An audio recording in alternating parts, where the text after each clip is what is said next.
इस दुनिया में जोड़े भगवान बनाते हैं, लेकिन किताबी दुनिया में जोड़े जानते हैं कौन बनाते हैं? कंजक्शन। जैसे कि हम पहले वीडियो में पढ़ चुके हैं कंजक्शन के बारे में कि कंजक्शन होते क्या हैं, ये करते क्या हैं, और इनके पार्ट्स क्या पार्ट्स थे? कोऑर्डिनेट और सबऑर्डिनेट, दोनों ही पढ़ लिए थे, दोनों के पार्ट्स भी पढ़ लिए थे। तो आज हम पढ़ने वाले हैं रूल्स ऑफ कंजक्शन, ताकि इधर से कोई उधर ना जा सके।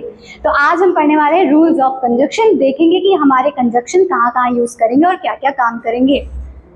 तो बढ़ते हैं अपने पहले रूल के तरफ। कोऑर्डिनेट पढ़ा था और सब कोऑर्डिनेट हमने कंजक्शन पढ़े थे। कोऑर्डिनेट का काम क्या होता था? रिविजन कर लो हल्का सा।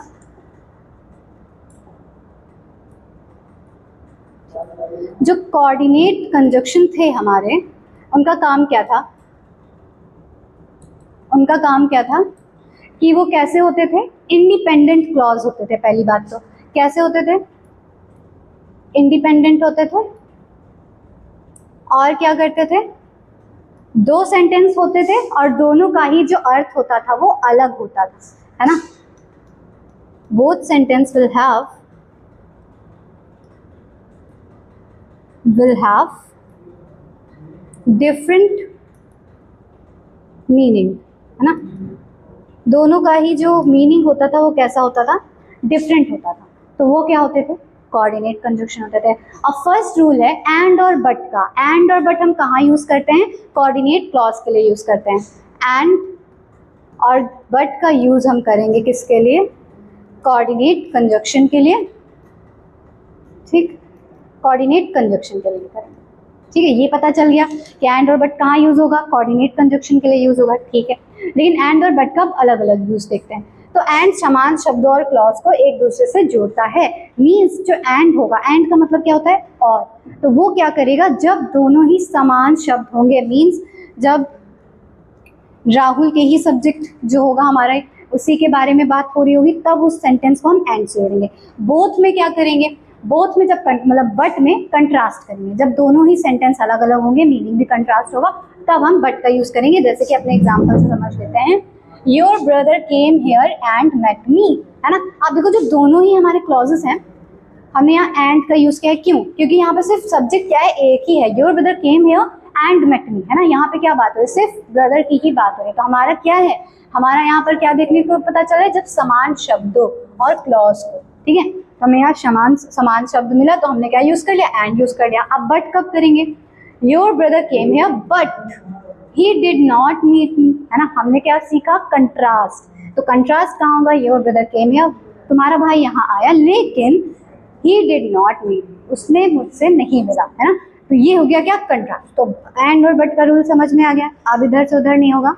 बढ़िया। एंड और बट का कहाँ? कोऑर्डिनेट कंजक्शंस के लिए यूज करेंगे। और कैसे करेंगे? एंड जब समान शब्द हो, है ना, और बट जब अपोजिट। तो ये हो गया हमारा पहला रूल। अब बात करते हैं सेकेंड रूल की। कंजक्शन और कहाँ यूज होगा? अब कंजक्शन हमारा होता है बोथ एंड। ठीक है, किसकी बात हमने कर ली है? एंड की कर ली, बट की कर ली। अब बात आएगी बोथ एंड, ठीक है, बोथ की बात करते हैं। तो कंजक्शन बोथ के स्थान पर एंड का प्रयोग होता है कि एज का जैसे। देखते हैं कैसे। फिर इनकरेक्ट क्या है? Both Rajni as well as her brother went there. ठीक है, इनकरेक्ट हमारा क्या बना? यहाँ पर लिख लेते हैं अच्छे से। जो इनकरेक्ट सेंटेंस है वो क्या बोला है? Both Rajni as well as her brother went there. ठीक है, ये क्या है हमारा? इनकरेक्ट। करेक्ट वर्जन क्या है इसका? Both Rajni and her brother. ठीक है, तो सीखने को क्या मिला हमें यहाँ पर कि जब बोथ आएगा, क्या सीखने को मिला? जब बोथ आएगा तब हम एज का यूज नहीं करने वाले हैं। जब बोथ आएगा तब हम किसका यूज करेंगे? एंड का यूज करेंगे। किसका करेंगे? एंड का यूज करेंगे। तो हमने क्या देखा? जो बोथ होगा उसके साथ हम एंड का प्रयोग करेंगे, ना कि एज। ठीक है, अब जैसे बोथ का प्रयोग पॉजिटिव सेंस में होता है, ठीक है, पॉजिटिव सेंस में बोथ का प्रयोग होगा, नेगेटिव सेंस में इसका प्रयोग नहीं होगा। नेगेटिव सेंटेंस बनाने के लिए नाइदर नॉर का प्रयोग होता है। किसका? नाइदर नॉर, हमेशा याद रखना। नेगेटिव सेंस के लिए, नेगेटिव सेंस के लिए हम क्या यूज करने वाले हैं? नाइदर और नॉर, नाइदर और नॉर, है ना, ऐसे बोलते हैं ना कि ये ना कि वो, नाइदर नॉर। तो नेगेटिव सेंस के लिए नाइदर नॉर और पॉजिटिव सेंस के लिए बोथ। ठीक है, अब इसका भी हम कर लेते हैं, नाइदर नॉर के भी एग्जांपल पढ़ लेते हैं। क्या है? Both Rajni and her brother did not go there. आप देखो ये नेगेटिव सेंस है ना, नेगेटिव सेंटेंस है, both Rajni and her brother did not go है। इसको कैसे बना सकते हैं? Neither Rajni nor her brother went there. So this is the correct sentence. Neither nor का नेगेटिव के लिए यूज करना है, लेकिन बोथ का हम इसके लिए नहीं यूज करेंगे। बोथ का हम यूज सिर्फ पॉजिटिव चीजों के लिए करेंगे, ठीक है, सकारात्मक चीजों के लिए करेंगे, है ना। और नकारात्मक के लिए नकारात्मक, लाइक नाइदर नॉर। ठीक है, तो इसमें क्या था? Both Rajni and her brother did not go here. Both का हमें नेगेटिव में नहीं करना, इट मीन्स कि ये सेंटेंस गलत है। हमें कहाँ करना है? नाइदर और नॉर का करना है। तो हम सेंटेंस क्या बनाएंगे? Neither Rajni nor her brother went there. ठीक है, इतना रूल समझ में आया? क्या क्या पढ़ लिया हम लोगों ने? एंड, बट, बोथ और नाइदर और नॉर। ठीक है, इन दोनों का हम, इन सब का हमने अभी पढ़ लिया है इतना। अब बढ़ते हैं आगे। रूल नंबर 3, एंड और का प्रयोग करते समय यह ध्यान रखना चाहिए कि एंड केवल दो वस्तुओं को जोड़ता है। काफी बार ऐसा होता है कि हमें पता होता है एंड और कब लगता है, लेकिन हम फिर भी गलतियां कर देते हैं। तो क्या गलती नहीं रिपीट करनी है? एंड हमें पता होगा, सिर्फ किसको ज्वाइन करेगा? ओनली टू थिंग्स, है ना, ज्वाइन ओनली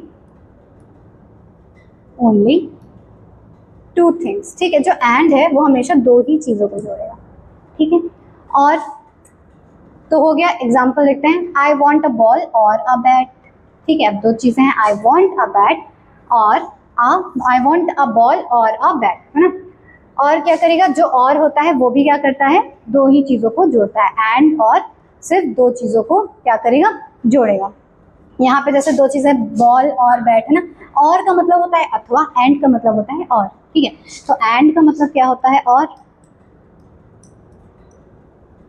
जो और होता है उसका मतलब होता है अथवा। ठीक ठीक, अब इसमें क्या है? आई वॉन्ट अ बॉल और अ बैट। फिर do you want to live in Mumbai और इन चेन्नई, यहाँ होगा एंड, है ना, और चेन्नई। ठीक है, और के होता है अथवा के लिए, एंड होता है और के लिए। I want a ball and a bat. अब यहाँ पे दो चीजों के बारे में बात हो रही है, तो यहाँ एंड होगा ना कि और। ठीक है, अब यहाँ पे और कर सकते हैं, क्योंकि यहाँ सेंस क्या बना है? Do you want to live in, क्या तुम रहना चाहते हो मुंबई में या फिर चेन्नई में? तो यहाँ क्या लगेगा? और। एंड और का समझ में आया सिस्टम क्या था? ठीक, अब नोट क्या है? यदि एक क्लॉज में नहीं की भावना हो, है ना, जैसे दो क्लॉजेस होते हैं, एक में नेगेटिव सेंस है, दूसरे में दूसरे भाग में यह दो कोऑर्डिनेट क्लॉज को जोड़ता है ना, और दूसरे में जोड़ भी रहा है, फिर क्या करेंगे? तो और की जगह नॉर का प्रयोग करेंगे। मीन्स हमारे क्लॉज जब नेगेटिव होंगे और दो क्लॉज होंगे, तब हम जोड़ेंगे किससे? एंड से नहीं जोड़ेंगे, तब हम नॉर से जोड़ेंगे। किससे जोड़ेंगे? जैसे नाइदर नॉर था ना, तो यहाँ पर सिर्फ हम नॉर का यूज करने वाले हैं। ठीक है, इनकरेक्ट क्या है? If you do not work, देखो यहाँ नेगेटिव सेंस है, नेगेटिव सेंस है इसमें। If you do not work you will be late, तुम लेट हो जाओगे। तो हम किससे यूज करेंगे? नॉर का यूज करेंगे। If you do not work nor will you be late. ठीक है, बढ़ते हैं आगे। रूल नंबर 4 क्या है? Either neither nor not only but also का प्रयोग जोड़े में प्रयुक्त होते हैं, मतलब कि इनका हम एक साथ यूज करते हैं। तो जो अभी हमने सेंटेंस देखा, ठीक है, वो कुछ ऐसा होगा, जोड़ेंगे तो हम नॉर से। तो if you do not work nor will you be late, थोड़ा अजीब है। ठीक है, आगे देखते हैं। अब आइदर के साथ हम यूज करते हैं हमेशा और, आइदर और, नाइदर नॉर। फिर क्या है? Not only but also, not only but also.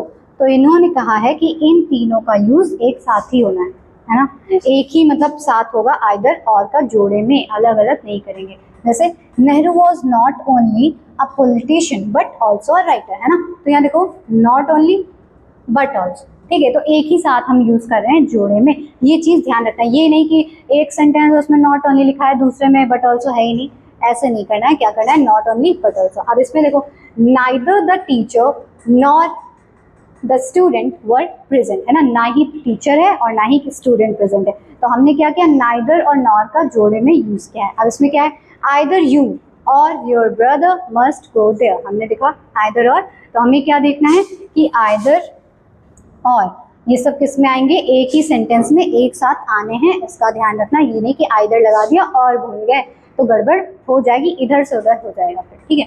हमें क्या करना है, इधर से उधर कुछ नहीं करना है, ठीक है। नेक्स्ट रूल पर बढ़ते हैं।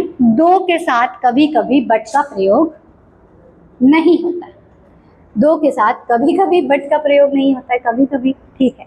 तो दो का मतलब क्या होता है, यद्यपि, ठीक है, दो का मतलब होता है यद्यपि, ठीक है ना, तो उसका क्या करते हैं हम, उसके साथ बट का कभी कभी यूज नहीं करते हैं। जैसे कि दो he was poor but he was honest, हमारा सेंटेंस है दो he was poor but he was honest, तो हमें क्या करना है, बट का यूज नहीं करना है। दो he was poor yet he was honest, तब भी वो कैसा है, ऑनेस्ट है, तो हम बट की जगह क्या यूज किया, हमने येट का यूज किया, है ना, इन प्लेस ऑफ बट, ठीक है। तो हम क्या करेंगे, येट का यूज करेंगे।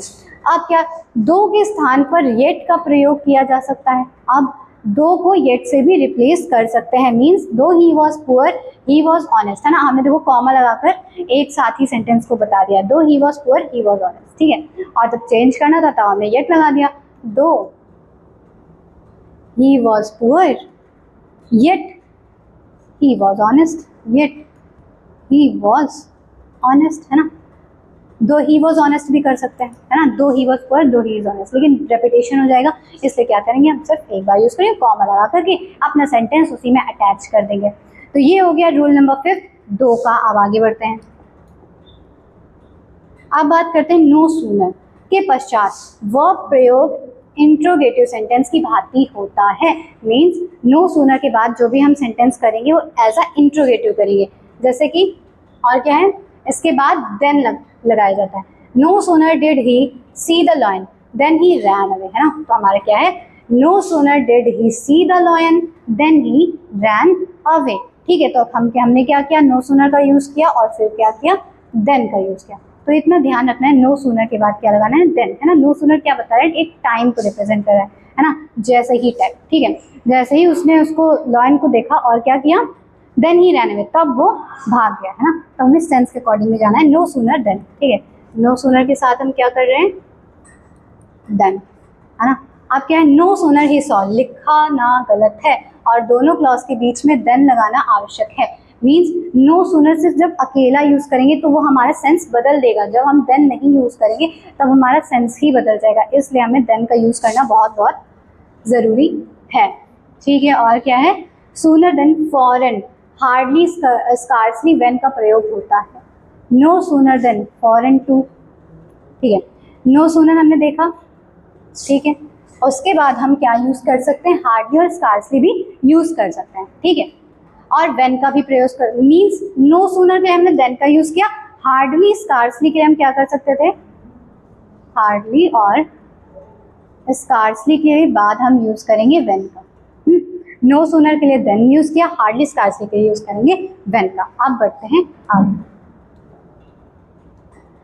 7th स्कार्सली मीन्स मुश्किल से के लिए और हार्डली भी मुश्किल से के लिए, उसके बाद हम व्हेन लगाएंगे जैसा कि हमने पीछे पढ़ा, ठीक है। तो इनकरेक्ट क्या है, he had scarcely entered the village then his father died, हमने क्या देखा कि जब हम देखेंगे क्या स्कार्सली, है ना, या फिर हार्डली जो कि मुश्किल से चीज हो रही हो, तो उसके बाद हमें सेंस भी देखना है और मेनली क्या करना है, यूज व्हेन का यूज करना है ना, किसका करना है, व्हेन का यूज करना है। तो यहाँ पर क्या हुआ है, देन का यूज हुआ, तो ये इनकरेक्ट है। करेक्ट क्या होगा, ही हैड स्कार्सली और hardly entered the village when his father died, जब उसके पिता की मृत्यु हुई, ठीक है। तो हमने क्या यूज कर लिया, व्हेन का यूज कर लिया। अब क्या है, hardly had he gone to bed then a thief broke into the house. ठीक है, तो यहाँ देखो देन है, हमें देन नहीं करना है, हमें क्या करना है, व्हेन करना है, बस इतना सा है। ठीक है, क्या करना है, हार्डली स्कार्सली के साथ व्हेन। ठीक है, ये चीजें तभी आएंगी जब हमेशा प्रॉपर प्रैक्टिस करोगे और अच्छे से समझोगे। ठीक है, रटना नहीं है।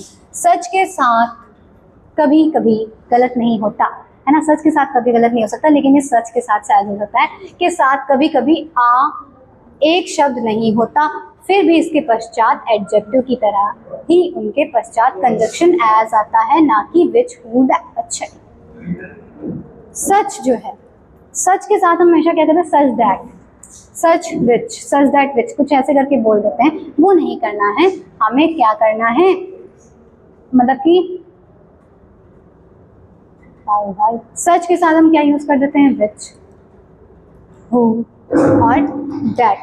तो हमें क्या करना है, इनका यूज नहीं करना है, हमें क्या करना है, एज का यूज करना है। क्या करना है, सच के साथ एज का यूज करना है।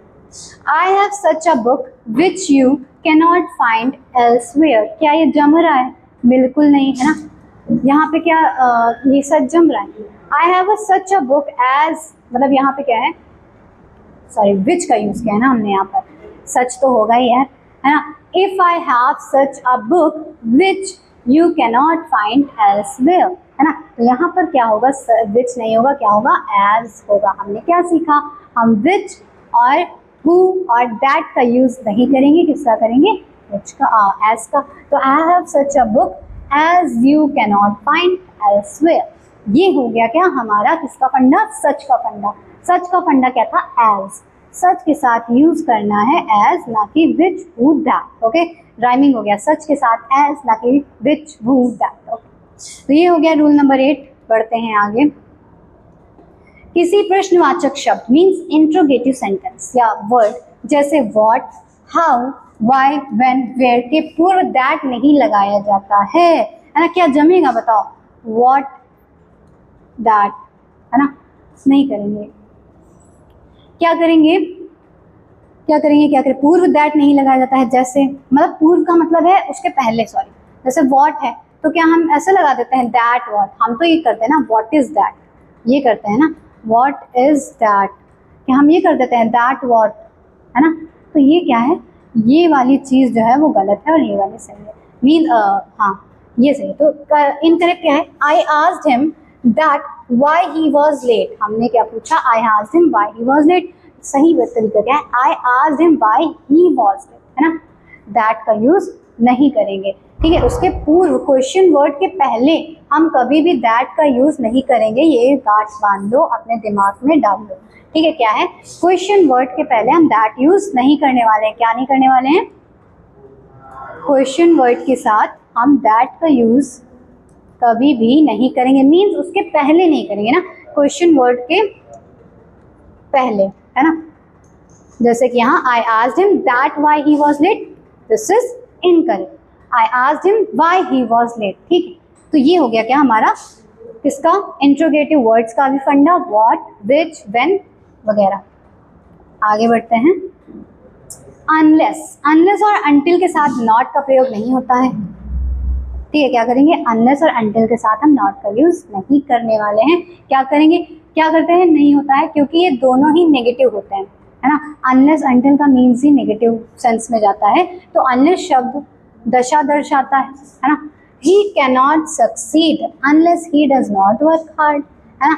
तो क्या ये करेक्ट है, बिल्कुल करेक्ट नहीं है, क्योंकि अनलेस कैन नॉट आ रहा है, नेगेटिव सेंटेंस, अनलेस भी नेगेटिव सेंटेंस है, तो हमें यहाँ नॉट लगाने की जरूरत ही नहीं है ना। तो क्या होगा, ही can not success unless he works hard. ठीक है, इसी का ऑलरेडी मीन ही हो गया है, जब तक नहीं, मतलब, है ना, नेगेटिव सेंस उसका पहले ही बन चुका है, ये नेगेटिव पहले ही हो चुका है, तो नॉट का लगाने की जरूरत है ही नहीं। हमारा सेंटेंस ऐसे ही नेगेटिव बन रहा है और ऐसे ही कंप्लीट हो रहा है। ही can not succeed unless he work hard, बस इतना सा फंडा था। क्या फंडा था, अनलेस और अनटिल के साथ हम नॉट का यूज नहीं करेंगे।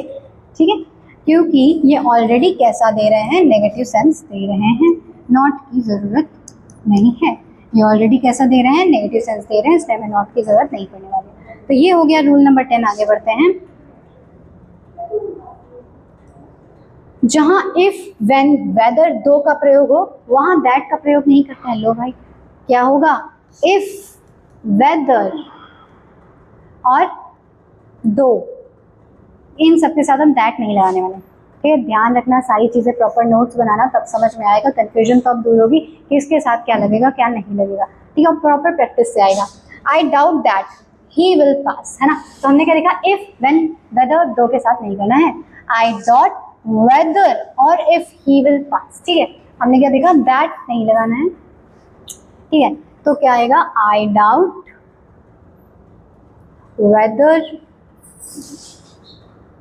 He will pass. ठीक है, ऐसा कुछ बनेगा क्या हमारा सेंटेंस। फिर क्या है, I asked Mohan that he would go with me, है ना। दैट हमें हटाना है, I asked Mohan if he would go with me, है ना। दैट की प्लेस पे मीन्स हम क्या लगा सकते हैं, इफ भी, वेदर भी, दो भी, है ना। इफ व्हेन वेदर दो लगा सकते हैं। ठीक है, तो ये इतना समझ में आया। नेक्स्ट देखते हैं थोड़ा जल्दी से, because we have so many rules. When और इफ के पश्चात देन का प्रयोग नहीं होता है। एक बात और, व्हेन एंड इफ के बाद हम क्या करेंगे, देन का यूज नहीं करेंगे, है ना। देन का यूज नहीं करेंगे, जैसे कि, और देन के स्थान पर केवल कॉमा लगाया जाता है। ठीक है, यहाँ पर जैसे हमारे पास क्या होगा, व्हेन होगा या इफ होगा, तो उसके बाद हम देन नहीं लगाएंगे, सिर्फ कॉमा के साथ अपना सेंटेंस आगे का लिख देंगे। जैसे when I buy these things then I will give you one of them, है ना। ये था, लेकिन हम क्या कर सकते थे, देन की जगह हम कॉमा लगा सकते हैं और हमारा सेंटेंस कंप्लीट हो जाएगा। When I buy these things comma I will give you one of them, है ना। वैसे ही if I go there then I will call you, then नहीं लगेगा, ऐसे हो जाएगा, if I go there I will call you. ठीक है, नेक्स्ट क्या है, सबऑर्डिनेट तथा प्रिंसिपल क्लॉज दोनों में विल एंड शैल का प्रयोग नहीं किया जाता है।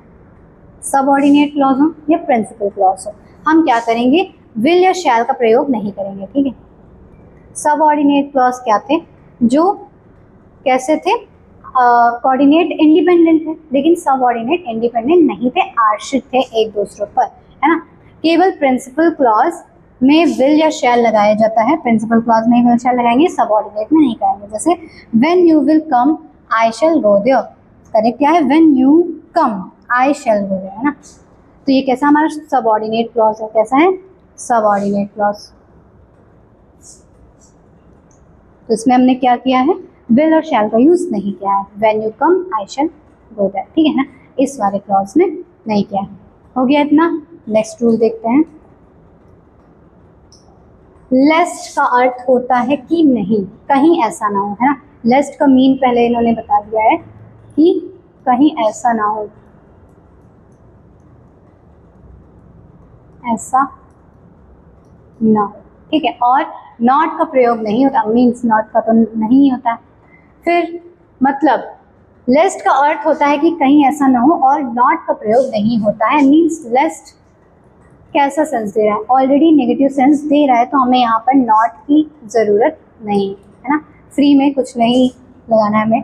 वॉक स्लोली लेस्ट यू में नॉट फॉल, अब हमने लेस्ट यहाँ पहले ही लगा लिया, कि ऐसा ना हो कि तुम गिर जाओ, तो क्या हम ऐसे बोलेंगे, ऐसा ना हो कि तुम गिर ना जाओ, है ना, गिरो नहीं, ऐसे करके हमारा सेंटेंस नहीं बन रहा है, तो हम क्या करेंगे, यहाँ पर नॉट का यूज़ नहीं करेंगे, क्योंकि हमारा ऑलरेडी सेंटेंस कंप्लीट हो चुका है। Walk slowly लेस्ट you should fall, so this is the correct way of writing this sentence. ठीक, अब है regard, describe, represent, mention, define, treat, इनके साथ वर्ब के पश्चात एज का प्रयोग होगा। ठीक है, इसके साथ हम क्या करेंगे, वर्ब का यूज करेंगे, और क्या करेंगे, और नेम, कॉल, थिंक, कंसीडर आदि के साथ हम एज का प्रयोग नहीं करेंगे। Means regard, describe, represent, mention, define के साथ क्या करना है, एज का यूज, और बाकी नेम, कॉल, थिंक, कंसीडर के साथ हम एज का यूज नहीं करेंगे। सेंटेंस से समझते हैं। You ought to have regarded him your superior। ठीक है, तो हमें क्या करना है, ये क्या सेंटेंस हमारा अच्छा लग रहा है, बन रहा है क्या, खुद ही पढ़ के देखो। You ought to have regarded him as your superior, है ना, लेकिन यहाँ पर क्या है, as तो है नहीं, तो करेक्ट वे हमारा क्या है, ये वाला, You ought to have regarded him as your superior। ठीक है, ठीक है, इसके साथ क्या आना था, इसके साथ हमने क्या लगाना था, एज का प्रयोग करना था, तो हमने एज का प्रयोग कर लिया रिगार्डेड के साथ, जो कि इस सेंटेंस में नहीं था। नेक्स्ट देखते हैं, I think him as a silly fellow, क्या है जम रहा है, I think him as a silly fellow. तो यहाँ पर क्या होगा, हमने क्या देखा, नेम कॉल थिंक कंसीडर के साथ एज नहीं करना, तो यहाँ भी एज नहीं होगा, बस आई think him a silly fellow. ठीक है, हो गया। नेक्स्ट देखते हैं, एज इफ या एज दो, दोनों का अर्थ है मानो, है ना। जो एज इफ होता है मानो, है ना, और जो होता है एज दो भी मानो, है ना। तो क्या करेंगे, इसके साथ वाक्यांश प्रकट होते हैं, इसका सही पास्ट कंडीशन टेंस में प्रयोग होता है। कब होता है, पास्ट टेंस में। फिर these should be followed by a past conditional and not by a present form, means जब हम ये करेंगे तो इनके साथ हमें पास्ट टेंस का यूज करना है, ना कि प्रेजेंट में। ठीक है, जैसे he talks as if और as though he is mad, है ना, तो हमें क्या करना है, he talks as if he were mad, है ना। हमने क्या किया, दो जो है, जब यहाँ पर टॉक एज इफ आ गया है ना, और या फिर क्या होता और एज दो होता, तब हम क्या करते इसको एज अ पास्ट में चेंज करना है। तो he talks as if he were mad, है ना, तो इससे देखो क्या हो गया, पास्ट टेंस के लिए यूज हो गया। अब यहाँ ही इज मैड, ये क्या है, प्रेजेंट टेंस है ना। He talks as if he is mad, वो ऐसे बात करता है जैसे मानो कि वो पागल है। हमें लेकिन प्रेजेंट टेंस के लिए नहीं यूज करना है, किसको, एज इफ को या एज दो को प्रेजेंट टेंस के लिए नहीं यूज करना है, किसके लिए यूज करना है, पास्ट के लिए। इसलिए करेक्ट क्या है, he talks if he were mad, ठीक है, इफ ही वर मैड। तो ये हो गया क्या, हमारा पास्ट में चेंज हो गया।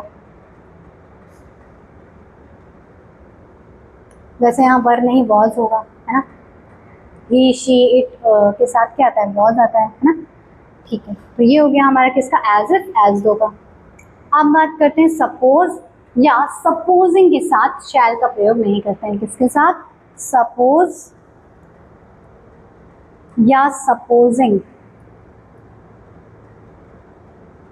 के साथ क्या करेंगे, शैल का यूज नहीं करेंगे। जैसे बोल रहे ना, suppose she shall do that work, है ना, ऐसे करके नहीं करना है। Suppose the principal comes you will be fine, है ना, तो हमें क्या करना है, supposing the principal comes you will be fine. इसमें शैल का, हाँ ठीक है, तो ये यहाँ पर होना था शैल, ठीक है, यू शैल बी फाइन, तो शैल का नहीं करना है, कब करना है, विल का करना है, यू विल बी फाइन, है ना। तो ये हो गया क्या, सपोज का जरा सा था, क्या करना है, शैल का यूज नहीं करना है। एज तथा सो का प्रयोग एक ही वाक्य में नहीं होता, है ना। एज और सो एक ही सेंटेंस में नहीं आ जाएंगे, अलग अलग आएंगे, है ना।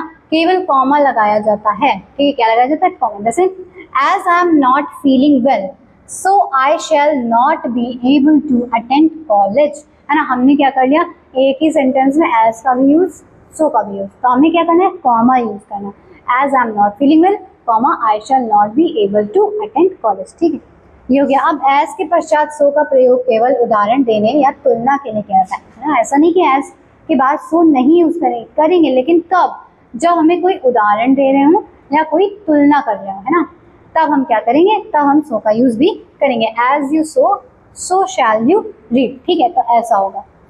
क्या करेंगे, जब हमारा नॉर्मल सेंटेंस होगा, जहाँ उदाहरण नहीं दे रहे होंगे, जहाँ तुलना नहीं कर रहे होंगे, वहाँ क्या करेंगे, एज के साथ हम एक ही सेंटेंस में सो का यूज नहीं करेंगे, कॉमा का करेंगे। लेकिन जब हम कोई उदाहरण दे रहे हो, एग्जाम्पल दे रहे हो या कोई कंपैरिजन कर रहे हो, तब हम एज के साथ नेक्स्ट सेंटेंस में सो का यूज कर सकते हैं, जैसे यहाँ किया हमने, ठीक है। ये हो गया एज और सो का रूल।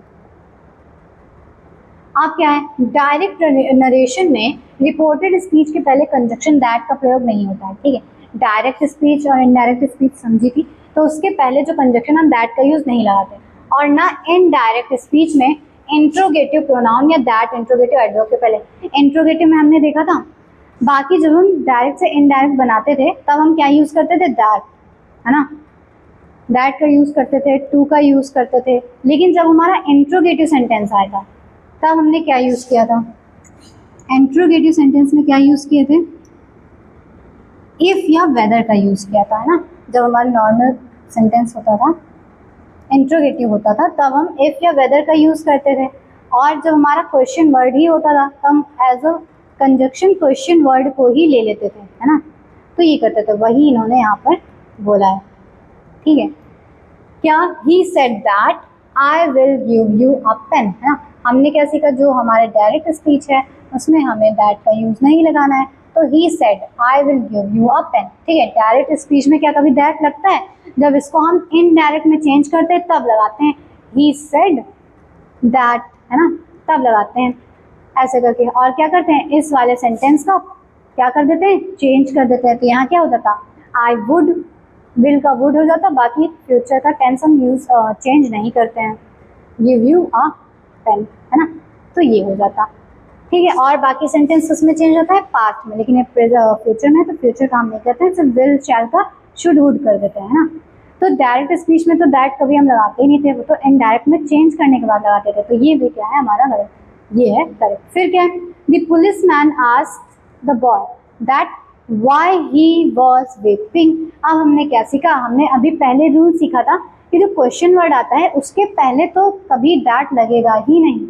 तो क्या है, दैट यहाँ पर रॉन्ग है। क्या होगा, the police man asked the boy why he was sleeping, ठीक है। तो यहाँ वाई क्वेश्चन वर्ड के पहले दैट का यूज कभी नहीं होगा। तो ये हो गया हमारा।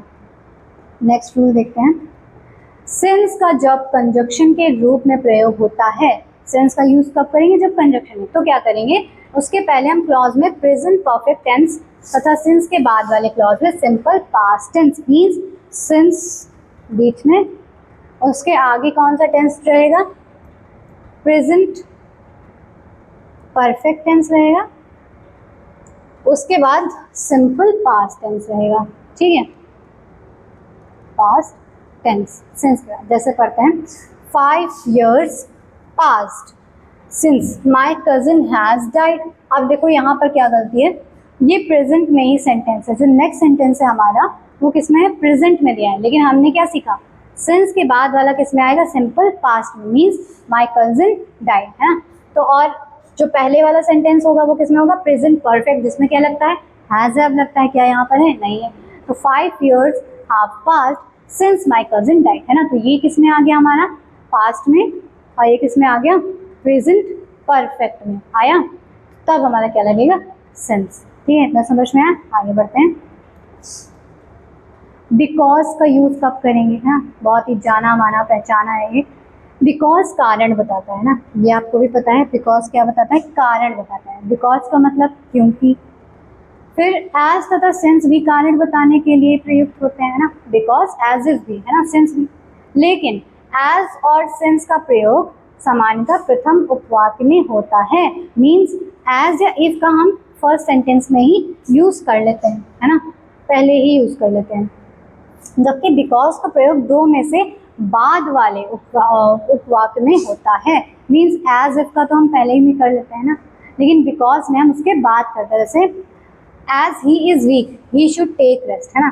फिर since he is poor he can not buy a cycle, देखो as he is weak because he should, so he should take, ये थोड़ा सेंटेंस अलग लग रहा है, इस टॉपिक का लग नहीं रहा है। लेकिन हमने क्या देखा है कि जो हमारा एज या सिंस होगा वो भी कारण बताता है, बिकॉज भी कारण बताता है। लेकिन एज इफ क्या करते हैं, हम प्रथम उपवाक्य में ही, फर्स्ट सेंटेंस में ही क्या कर लेते हैं, यूज कर लेते हैं।